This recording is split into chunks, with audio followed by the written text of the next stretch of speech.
السلام علیکم دوستو، کہانی شروع ہوتی ہے ایک اندھیرے رات سے۔ آسمان پر بادل چھائے ہوئے تھے اور جنگل میں مکمل سناٹا تھا۔ ہوا میں ایک عجیب سی تھکن اور بے چینی پھیلی ہوئی تھی۔ عبداللہ اور خالد ایک پرانے راستے سے گزر رہے تھے۔ یہ راستہ چھوٹا تھا مگر لوگ کم ہی یہاں سے گزرتے تھے۔ خالد نے ڈرتے ہوئے کہا، عبداللہ، یہ جنگل عجیب لگ رہا ہے، یہ روشنی پہلے کبھی نہیں دیکھی، یہ جگہ نارمل نہیں لگ رہی، احتیاط سے چلو۔ چلتے چلتے ان کی نظر درختوں کے بیچ ایک پرانی ٹوٹی پھوٹی جھونپڑی پر پڑی۔ کڑی کی سے سرخ روشنی چمک رہی تھی۔ جب وہ قریب پہنچے تو دروازہ خود بخود چڑچڑاتے ہوئے کھل گیا۔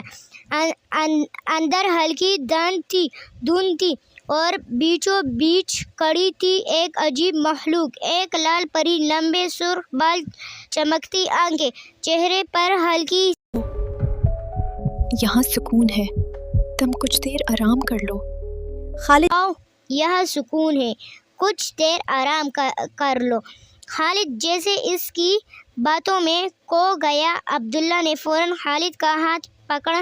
خالد، یاد رکھو، ہر چیز جو حسین لگتی وہ حق نہیں ہوتی، یہ ضرور شیطان کا چال ہے۔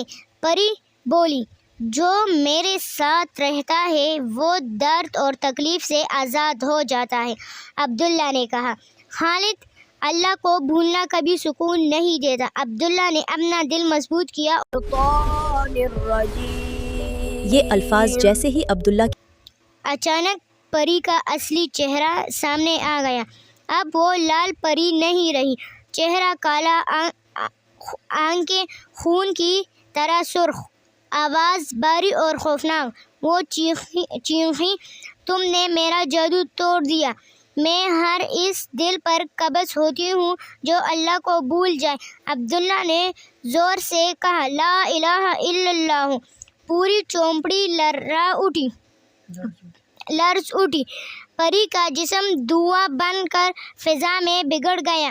خالد ہوش میں آیا، آنکھوں میں آنسو تھے۔ مجھے لگا میں کسی نیند میں کھو گیا تھا، اللہ کا شکر ہے آپ میرے ساتھ تھے۔ عبداللہ بھائی، چاندنی واپس آ چکی تھی، درخت خاموش کھڑی تھی۔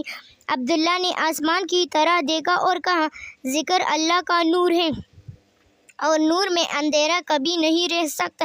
جو اللہ کا رزق کرے وہ کسی فتنے میں نہیں پھنس سکتا۔ مزید ایسے اسلامی کہانیوں کے لیے ہمارے چینل کو ضرور سبسکرائب کریں۔ جزاک اللہ۔